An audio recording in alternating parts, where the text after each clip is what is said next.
Hi, Francis. Thank you for joining me today. How are you doing? How's your week going? Hi, good, good. Glad to be here. It's been a hot week, but I've also taken the opportunity to take cold showers underneath the garden hose. That's really good. So, for these candid conversations, as we're calling them, the idea is to check in with some people in our church family to see each other's faces simply, and then to also hear a little bit about our varied experiences since for you. Sharing which I had one share one day, and then COVID hit, and then mom passed away, and I said good too. And I got COVID was a blessing, guys, for me. Being everyone way was a lot easier for me in terms of dealing with my mom. Not having any, I would say, distractions of my mom having to worry about work, not having to worry about stuff, helped me just focus to solid months or so. How that has all affected me in terms of the passing of my mom, and so I would say that COVID helped me in that process. And ironically, I guess I could be thankful in that sense. Um, Things were actually also ramping up for me in terms of work and my transition from a career at Bruce Power and to being an independent consultant. Things were actually at its peak in terms of things happening in March, and that all came crumbling down as well, with work slowing down and not having meetings and that kind of thing. But now it's slowly picking back up again. What's been nice is that I was able to just step back for the last couple months and reassess again what's important and what's not important. I felt like I've been shedding a lot of things, whether it from a career perspective, work perspective, just shedding all that, purging belongings, um, looking at life and death, and I, I hang on to things to a certain degree, but the last couple of months has given me a chance to just rid myself or divest myself of wanting to cling on to things, and then just see what sticks, what stays, and what's going to remain, and what new can come about all these transitions. So having these 2 solid months of isolation has been quite useful as well to decipher what's still important to me that we will be bringing with us into our new life adventures, and what is in the past and should remain in the past, and be thankful that these things have happened, but in order to move forward, these things need to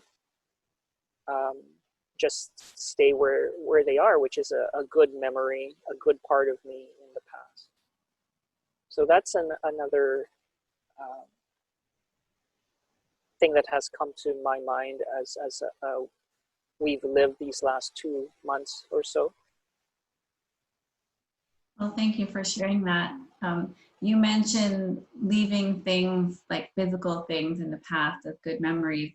Are you going somewhere in the future? Well, my wife and I are headed to a great adventure, and I'm really looking forward to it. I've lived here in this beautiful property since 2007, and I really love this property. And with this home, I think I finally found the courage to leave or come to terms with what it means to me.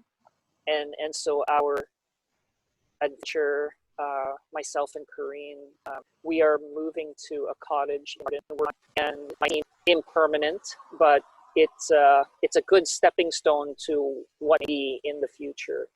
And so letting go of what I value here in this property, what we come to live in this property, remain a huge part of us. It doesn't mean we have to stay here, and it doesn't mean to bring absolutely everything that is of value to people that is already within us.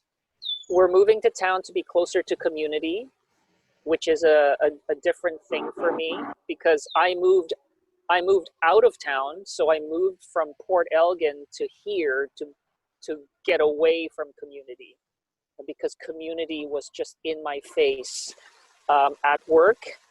And when I went home, community was also in my face.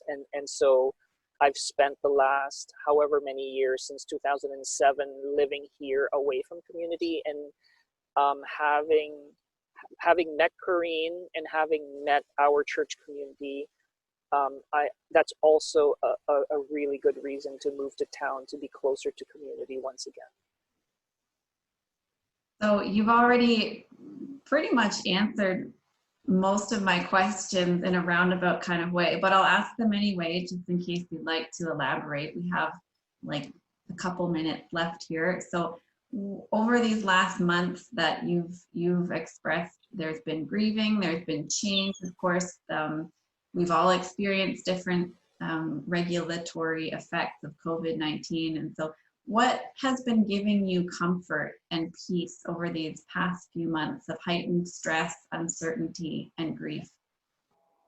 Well, there's always comfort in what's familiar. And so hearing the birds come out in the spring gives me comfort, because it's predictable. And we know that the robins will always sing, and the grackles will always fight in the hedges and pester the robins, and that's what springtime sounds like here. And so that was a good anchor.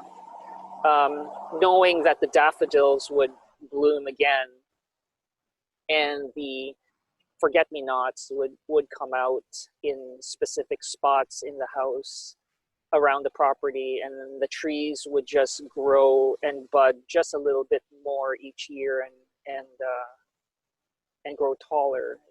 Those are comforting things.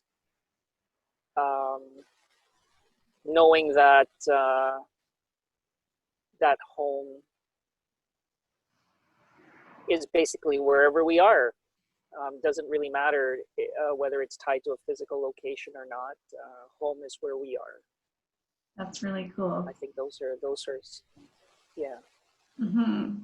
Thank you for sharing that.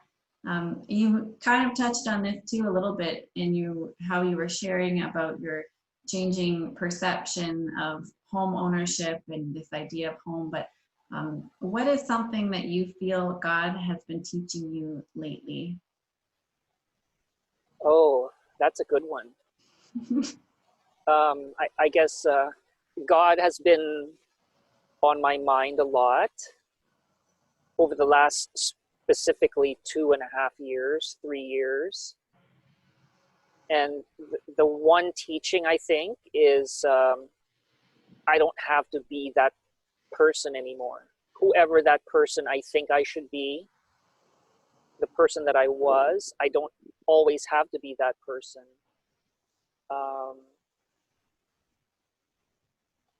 So I feel that he's nudging me towards the best part of me, whoever I should be.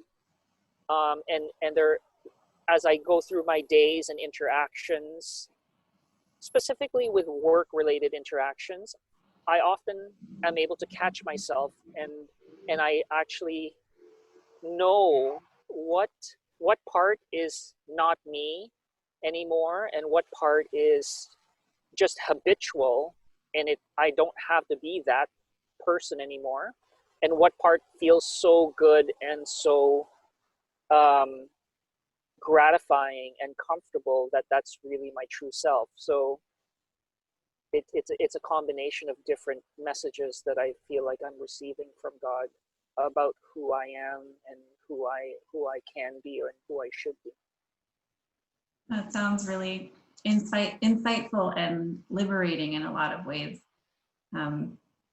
Well, we've filled up 10 minutes now, so I'm gonna pause here and thank you again so much for sharing that piece of your heart with us and your thoughts and experiences. I feel like it's given people a really good window into what it's like to be Francis. So thank you so much for sharing that, and hope you have a wonderful afternoon.